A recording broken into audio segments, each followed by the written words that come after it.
departments set up right now throughout the county. We're still taking emergency calls of service only, and when the law enforcement gets the call, it's going through EOC and it's also going through 911. Then they will dispatch our officers to wherever they can get to, because there's a lot of roads we can't get to. Obviously, you got to have boats, okay? So what we're doing is they get there as far as they can. They'll give updates to the first responders, such as Swiftwater Rescue, fire departments, rescue squads, everybody that's here. And then they will respond in boats if they can get to wherever they need to get to. So right now the plan is just trying to get the day shift and try to get the night shift in here and try to get some of these guys and girls home to where they can get rest for tomorrow. And but we're getting everything swapped out, and it's just it's an unbelievable amount of help that we're getting from all these other jurisdictions, and we can't thank them enough. It's definitely been a bad day, and it's a sad day for Cocke County. And then any rescues that's been done? Yeah, rescues has been taking place all day. Okay, this morning I can't really give you the time frame, but probably early this morning, the Sheriff's Department, TWRA, Highway Patrol, everybody was going door to door. You know, just tell them, you know, this is what's coming. You know, it'd probably be a good idea to leave the residents. You know, and of course, you know, some people they stayed and some people left, but a lot of people are trying to get out and try to get to a safer place for the night. Sheriff, I know that life and death is always the most important thing. Can you give us an update on maybe, has anybody passed, how many people have been injured and needed rescue so far? We don't know. I don't know the exact amount of that. I know EMA and the rescue squads and people would probably know that better than I would. As far as I know, rescues have been made, attempts have been made. Some people are stranded on the roofs of their homes and places like that, and they're working on plans now. The STARS team just showed up at the rescue. They've got a lot of inflatable type boats that's going to try to get to our MRAD, Jefferson County MRAD. We're trying to get the boats as far as we can to where they can kind of get to these residents.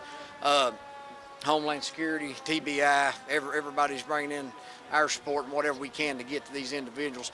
The calls that are going through EOC, they're writing them down, and then they're hollering at rescue squads, fire departments, you know, law enforcement, try to get to where we can get to them. I was going to say, I know that part is closed. They've had evacuations happen. Can you sort of just paint us a picture of what it looks like right now in downtown Newport? Downtown Newport is completely covered with water. We have done a complete evacuation of the Cocke County Jail Annex and the old jail and the courthouse. Everything downtown was evacuated pretty quick.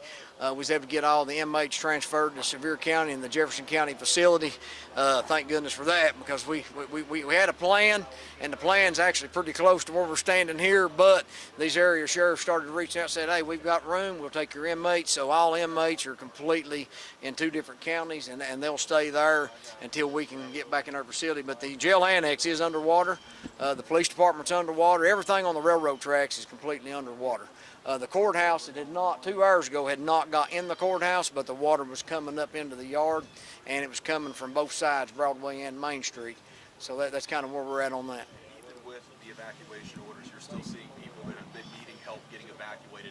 What are you learning from the people that, in these cases, are still needing some help? Are these people that just simply couldn't get out, or is it people, are you finding some instances that just didn't? I don't really know the answer to that. Like I said, that'd probably be more of an EMA question, or maybe some of the rescue squad that's got there. I do know that when they're as quick as the call comes in, like I said, they write all that down and they're automatically dispatching them to that area, and then whatever they need resource-wise when they get there, Swiftwater Rescue, rescue squads, whatever, they're trying to get to those residents. And what's it like seeing so many people from so many different counties coming in to help you all out in this time of need? Well, we cannot thank them enough. The resources are coming in. Unicoi County is getting hit pretty hard too, so we've got all East Tennessee law enforcement, all the way from Nashville's reached out to us. Hamilton County and Chattanooga, they've reached out. So they're sending resources to Unicoi County, they're sending resources to us, and obviously we've got to think this is a 24-hour deal, so we're having to help people get home. Our officers, some of them can't even get to their residence, so we're going to figure out what we're going to do there. But mostly it's just, it's unbelievable the amount of support that we've got. But the big thing is we've got people out there that need rescued, and we're trying to get to them. And then obviously going to the night over the weekend, how are plans going to look like, especially for tomorrow and Sunday? Tomorrow we're already gathering sources to come in from other counties that will be coming in to relieve our night shifts that are already out here working, and they'll come in. And tomorrow will be the same thing, emergency calls only. You know, call 911, call the EOC, call somebody if you've got an emergency.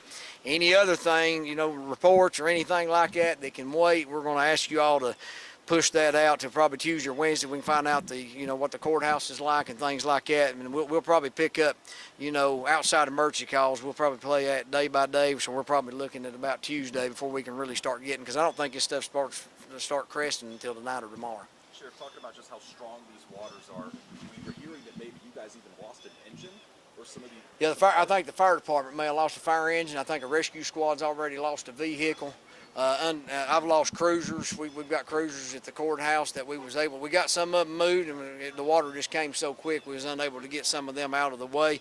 Hopefully it's not horrible, but I know they were underwater when I left. We lost a lot down there this morning and this afternoon. What are some of the, obviously not just looking at Newport, just the totality of Cocke County, what are some of the trouble areas right now that you're noticing the most, maybe outside of downtown Newport? Edwina Community, Denton Road, Cosby Highway, the Interstate's a pretty bad mess. Hartford was underwater a lot. It got hit first, obviously, because that's where most of the water came from.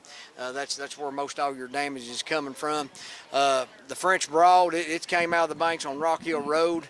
I know the NUB sewer plant was underwater a few minutes ago. It was completely underwater.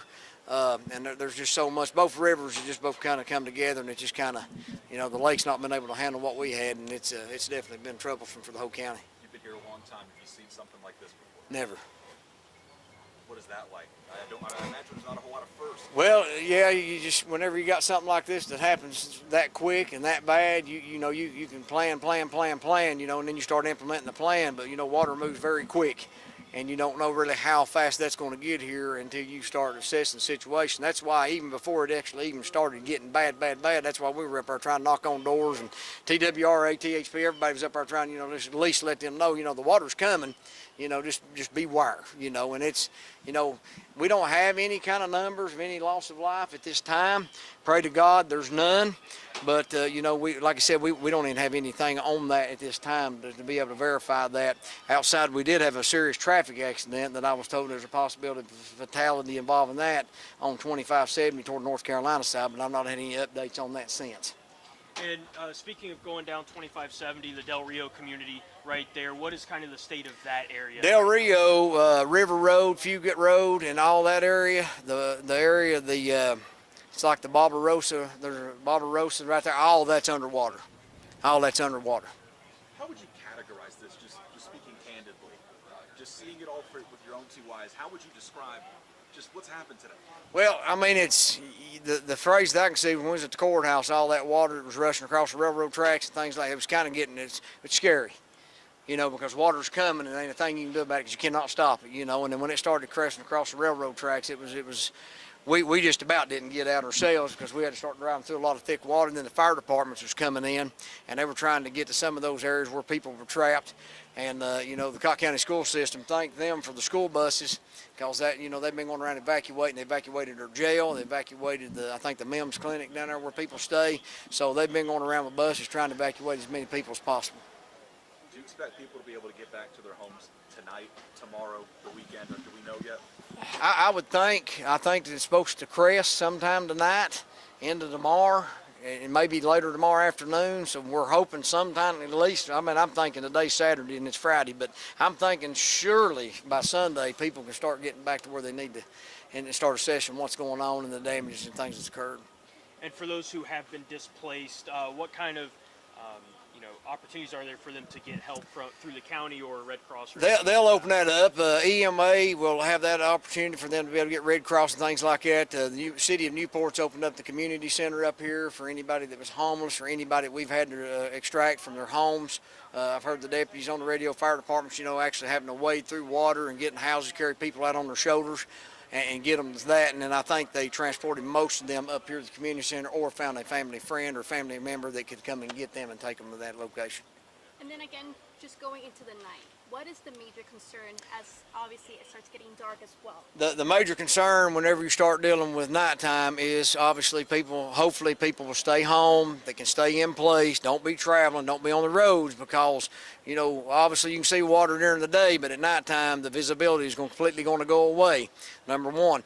Number two, first responders and law enforcement and people like that is going to have to be going after emergency calls only, because they're not going to see where they're driving either. So it gets to a certain point to where you got danger for the first responders, law enforcement, and then you got the danger for the public. Our thing to them is stay home, stay in place. If you don't have to travel, don't travel at night. And I understand people has to go to work, and we don't have authority to shut down people's work, but be easy. If you see water, stop, back up, do not drive through it, because these roads are washing away. We don't know what's underneath the water, and we've got a big old MRAP that we've been using, and it's came all the way to the hood of the vehicle. So, and that tells you how tall that is. Street signs, water's going over top street signs, so it's very deep. So don't travel into that water. I mean, we can't stress that enough. Anything else? No, just like I said, people just pray for everybody, and just God will see us through, and we'll get through it. Thank you so much, Thank sir. you. I appreciate you. Do you have a number of how many agencies are responding with you? Woo! Like, is it over 10, over 15? Yeah. Estimate?